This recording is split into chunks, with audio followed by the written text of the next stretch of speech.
Here's an idea for somebody to steal. I think I'd like to see a movie with this story arc. We went and saw Iron Lung, and I remembered a whole bunch of things. But I'm going to talk about that in a minute. A movie arc about a good dude doing the right thing and winning, and everybody around them immediately wants to murder them because they're a good dude that did the right thing. And this is the thing. Goodness curates other people's shittiness. This is a movie, not just a movie.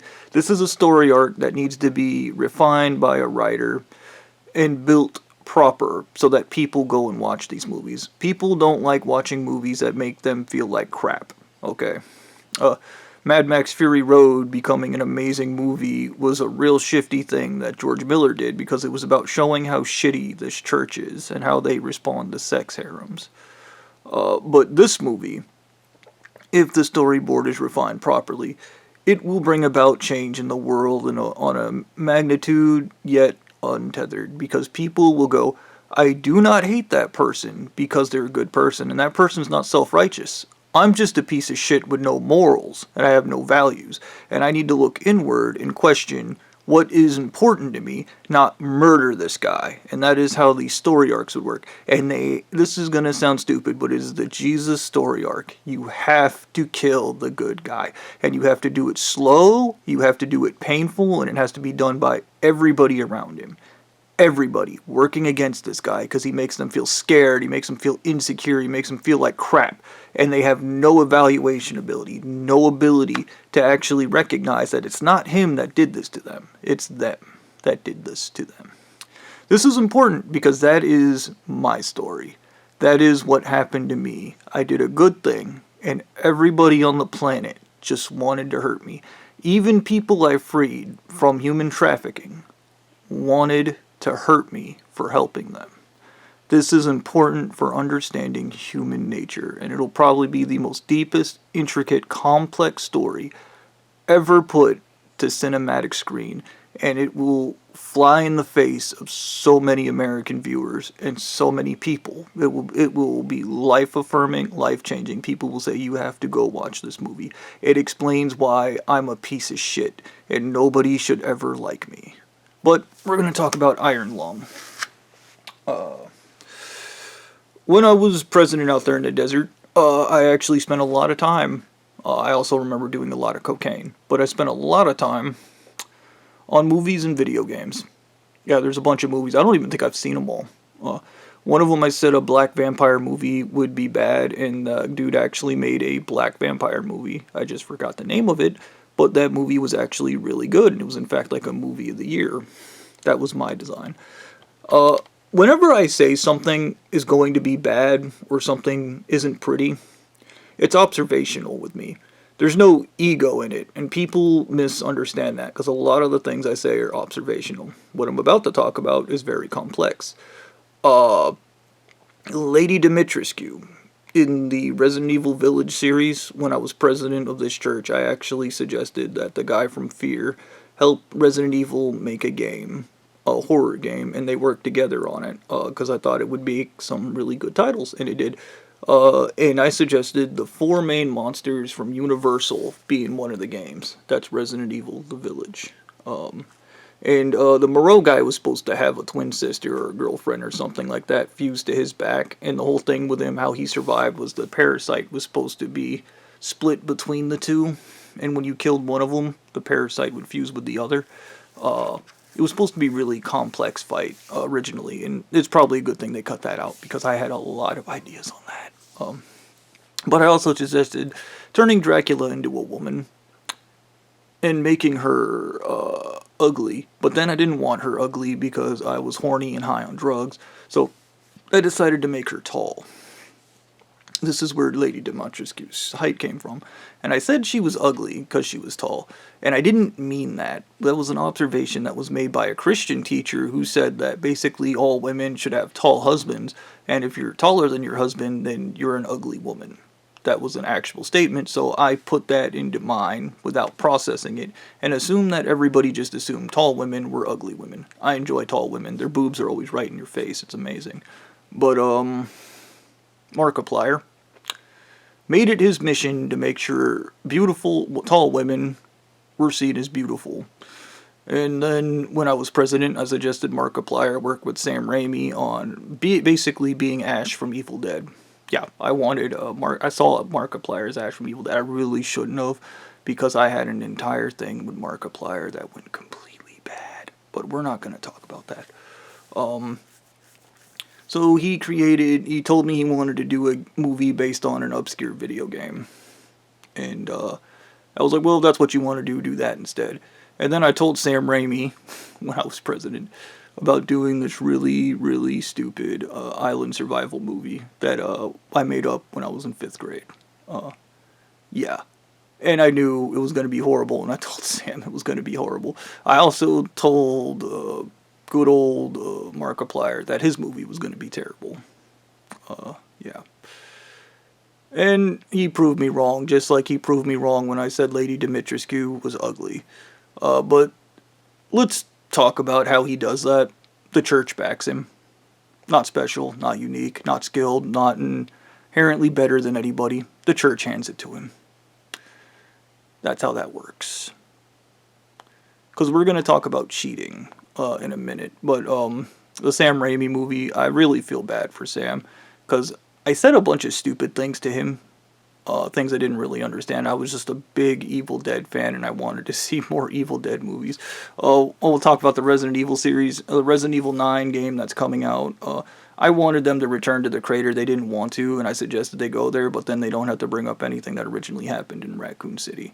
I even talked about how that Lisa Trevor chick never mutated, so therefore she can't possibly be dead because you didn't kill her in a giant monstrous form. But also, I'm going to say this, I bet you in the Resident Evil 9, Bob predicts this, there's going to be a 1990s yellow and green super soaker that can be used as a flamethrower. Because I told them to do that when I was president. I told them to put the 1990s yellow and green super soaker from the 90s in the Resident Evil game because I thought it would be a great callback. I guarantee you it's going to be in there. Because I told them to do it. At least I think I told them to do it. I told them to make a whole bunch of Resident Evil games. I told them to remake a bunch of the other ones when I was president. Because I thought they were cool, and I thought re-envisioning them would make them even better. And it would you'd be able to tie up loose ends and change things. Another thing I predicted, I actually did, was a bunch of the Legend of Zelda games. Anything with big green hands in it was actually me. That's Breath of the Wild, Tears of the Kingdom, and a show called Dan Dan Dan Dan Dan Dan Dan. That show with the green hands, that was all me. I had an obsession with green hands because when I was out there in the desert, there was a giant green hand coming down to crush the temple that was out there. But it was protected by a barrier and I couldn't destroy it. It's LSD drug shit, don't worry about it, it's stupid. But yeah, I literally gave Sam a completely shitty story I made up when I was in 5th grade. About removing capitalism in a survival situation. That's what the Island movie's about. Or what it's supposed to be about. I don't know what Sam made it about. It's probably not anything like the way I wanted to do it. Another thing that was Zelda Echoes of Wisdom. There was supposed to be a level up system for each time you summoned a creature, kind of like a Poke Battle. They didn't put that in. There was a couple other things they didn't put in, but I'm not mad at them for it. I think that's a good thing, because I had bad ideas, and I can admit I had bad ideas. Yeah. I don't plan on seeing Sam Raimi's Island movie, because I probably ruined it, the same way I don't intend on actually playing the Legend of Zelda games that came out. Because I get depressed while playing video games, because my brain doesn't... Well, maybe it can now, maybe I can. I haven't been getting depressed as normal, but whatever. But yeah, but I wanted to talk about resentment, hatred, rage. I was literally the most powerful man on the planet, and I didn't even know because I was high on drugs, and so I wasted everything, all my potential. fawning over other people and how fucking amazing they were. I literally called Shigeru Miyamoto and told him how he was super depressed, and I started telling him how awesome he was. But I also think about when I was out there talking to the wives, because there's 40 wives, and I can only remember about 18 of them. I don't know. I had a sex with a lot of women. But when I was out there, I did my thing that I always thought a boyfriend's supposed to do, but it always lands me in the role of being a life coach and not a boyfriend, where I actually just encouraged the women to do things. One of them wanted to write books. One of the women was really funny. She was very closed as a personality, and then I do this Bobby thing where I say something and it's about a subject that's just related, and I don't know how it's related. I just say something and it ends up being related. So I started talking about grooming BBWs, and the one of the wives I had out there was like, I was never groomed. And then I was like, yeah, I said my sister who has fake boobs was like, oh, she hates fake boobs. And then she got fake boobs. And I was like, that's because my dad watched girls with fake boobs. And I said that like jokingly. And then she was like, oh no, I was groomed because my dad liked big women. My mother was a big woman, and my father showed me images of big women.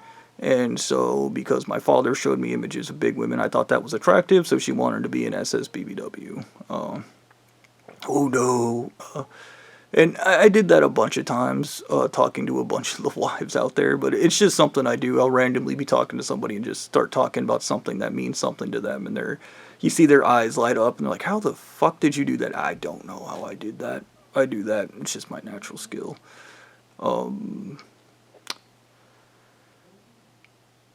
I don't know, like, Markiplier's Iron Lung movie was a very bizarre movie to watch. The only explanation for it doing so well is he just has a massive fan base and this church helped him win, but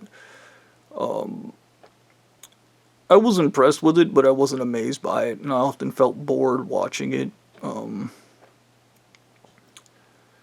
The But there was a lot of things in there that kind of parallel my situation. From hope, personal sacrifice, this entire thing's bigger than you, the guy just wants to survive and everybody wants to hurt him. The dude made mistakes and everybody wants to hurt him over it. And even if the mistakes weren't his, because those are kind of vague in the movie, everybody wants to hurt him over it. Like, and then in the end, I guess the chaos, pain, and misery and suffering, which I guess is the Cthulhu monster in the movie, starts consuming him. So he knows it's over for him, but he can still save other people by getting the black box to the surface, I guess is the crux of it. I don't know. There were a couple moments in it I thought were very bizarrely related to my current situation, where the guy down there just fails and fails and fails and fails. I mean, I myself would never be able to figure out how to pilot a fucking submarine or any of the shit that went on in the movie, so whatever that shit was about. I'm not a fool. I know that these people, the Carl Jung videos, the psychology videos, and even the cinema guys, they're all fuckers, because it's all grooming, and honestly, I think the biggest, most toxic thing that is in my newsfeed is the hero stuff. Because I think on a psychological level, all the really bad shit I did when I was president, on a subconscious level, I know I can't be a hero because I've done all the bad things. I don't think I can ever be a good person, but here's the thing, when I was a kid, the only thing I wanted to do was be a good person and be a hero. That is a fact. I never intended to actually hurt anybody or do anything really bad. But I did, including getting those people killed and murdering a whole bunch of people. And I'm just going to be clear, I've been writing it down. I killed a lot of people. And I mean a lot of people. It is very disturbing, the level of shit I got away with, and I'm not dead. Which I guess tells you the level of shit you can get away with in your life and not be killed over it. I literally did shit that would, like, trigger world-ending events, if they weren't handled correctly. That's not a joke. I became the most powerful man in the world high on drugs. I did all the drugs. I had zero agency or responsibility for anything. I was kept stupid. I was constantly lied to. I was constantly misinformed about it, about everything. And I do mean everything. I was hypnotized into believing I was other people. I was dragged through all of this and continuously told people to stop or leave me alone. Nobody ever listens to me, but that's just the side effect. And once again, that kind of feeds into the good person arc. If you're a good person, people ignore you. I think you have to be violent and stupid because maybe that's just the primal part of the brain, or maybe it's something stupid, or maybe it's just this church programming people to think that they can only respect violent, stupid people. However, I in I just brain farted. Shit.